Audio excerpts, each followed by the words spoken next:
So the main story evolves over multiple seasons. So the storyline we kick off in Paris does not end in Japan. On the contrary, it's really only the beginning. I see the first season as an overture or act one, if you will, and it's more of it's pretty subtle. The main story is more of a background presence for season one, but I think it's safe to say we'll shift gears along the way and build towards something pretty spectacular, I think. No, I completely agree. The first few episodes of the season are mainly just about that we're back. I mean, in so many ways with the game, with Agent 47, with sort of classic hit missions, and we knew we wanted to just be at a point in time where 47 and Diana are doing their jobs, right? Basically, they're just on missions. Yeah. And for a little while, they don't really suspect that something has changed or that something is happening behind the scenes. But as we already indicated with the trailers we've been doing, also the opening cinematic, which is also in the game, is this shadow client, right? Who is not pleased with the state of things. I think we can say that, and he will change things, right? I think it makes sense. It's something you can do when you go episodic and you have multiple seasons ahead of you, where you can introduce story and characters slowly without getting in the way of gameplay, and players can get to know the world without us throwing a whole bunch of narrative stuff in their faces from the get-go. No, absolutely. And we don't have this demand that 47 has to come under pressure and he has to change, and all these things that we were, I wouldn't say slaves to, but at least we had to really fight. That's sort of not really there now. Now it's much more about unveiling different characters and their motivations. And there are a few that actually come to life in season one. Yeah. And that do not die in season one, I think we can say as much. Or at least that we have this ambition of expanding sort of the set of characters or the ensemble around 47 to create these cool sort of tensions and story drivers, if you will. And at the same time, without spoiling anything, there is obviously a conclusion to season one's sort of story arc. Not meaning that it ends the seasons, but it's just a small little poetic sort of ending to season one. There's also a framing narrative, Yeah. but it's definitely a huge cliffhanger, I'd say. And we spent most of season one introducing the new long-term main story cast and set up the mystery and the central conflict and all that. Oh yeah. Well, that's the point, right? I mean, we literally thought about seasons when we talked about the main story, and as a rule of thumb, it's obviously very nice to know where you want to go, where you want roughly things to end at what point in time. So I think we have some pretty strong ideas about where this is going to go. Oh yeah. But it felt also very nice to temper that whole thing into season one, which is, it feels just like arriving or just beginning, right? As you said, it's an overture. It's very nice to be out of the cinematic model. Yeah. Feels good. Yeah, it really does. I think Hitman is perfect for episodic releases. Each mission is a little self-contained universe in a way. It feels like an ending when you complete a mission. It's not like some arbitrary part of a storyline. Even more importantly, it's based on replayability. And I mean, you can kill your targets in so many different ways. Some are unique and scripted and spectacular, and others are more systemic and improvised. And it's the same with narrative. I mean, you have to play it continuously to unlock all the story stuff, to get the backstories and the characters and the plot and the main story links and all that.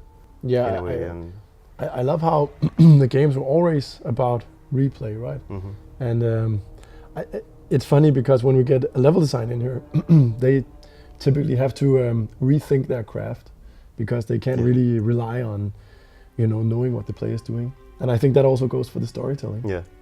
I've noticed that point where a new level designer joins, that point where they realize what the game is actually about and they go completely pale. It's like, holy shit. And I think that embracing that for story has been a big part of this version of Hitman.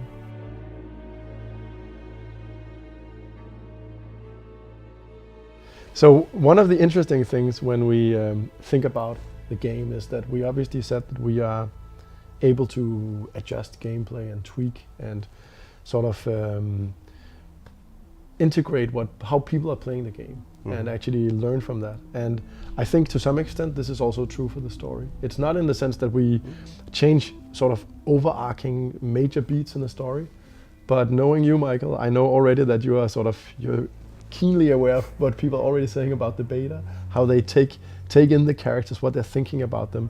And obviously this will inform how they, if we take Diana and 47, how are they actually talking together, or what subplots are likely to sort of surface in the levels. We're still writing levels for season 1, and obviously we haven't really started by anything but top level ideas for season 2.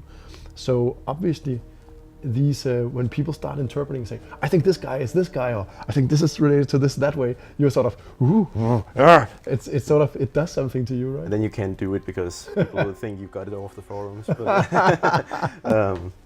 no, I think that's what TV series do all the time. Yeah. It's very natural for an episodic medium. I mean it's very rare, I think, for a long-running TV show to actually know the entire storyline from the beginning. They might claim they do, but they usually don't. Nah, and I also don't think it makes for the best sort of story necessarily. No, we have sort of some key beats we know we arrive at some point. Yeah. Not exactly how they will play out, but roughly what happens. And I think it's going to be exciting to see how people start, interpreting the characters we're creating, and yeah, I can't wait for how it affects sort of also. There's so much nuance in each level, right, and what gets talked about, and you spend so much time sort of creating these small links between the factions in the world and the different characters. So for the people who are sensible to that stuff or can actually take it in, there's a lot of stuff there.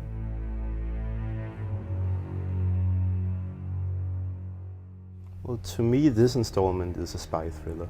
There's definitely some Mission Impossible and some James Bond and some Michael Mann. And yeah. No, and I think that became also a thing, right? Like we needed globetrotting. It's a big promise of playing Hitman. I think from the sort of the legacy of the series that you're an agent, you travel the world. But then also pick inspirations from different. I mean, even within the spy thriller, you can go very dry, or you can go overly dramatic and very tongue-in-cheek. And I think we have many ends of that spectrum in the different missions. A lot of the stories you tell in the levels, they simply require that people actually play more than once. Oh yeah. And they are not likely to find everything.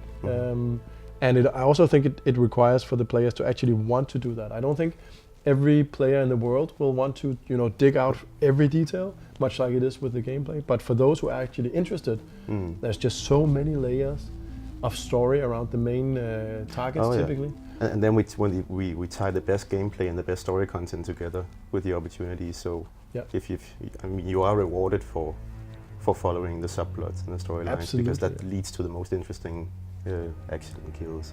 And I mean the whole setup around Iago and becoming the male model in Paris and phoning Dahlia Margolis, and this whole trying to understand the inner workings of Iago and finally meeting Dahlia and having this sort of one-on-one with her as where 47 is disguised as Helmut Kruger, the sort of the supermodel who is also part spy, and sort of seeing Agent 47 step into that role and sort of what do you call that, outmaneuver Dahlia, I would say. That's pure story gold, but it also feels like a gameplay reward. Definitely. Absolutely.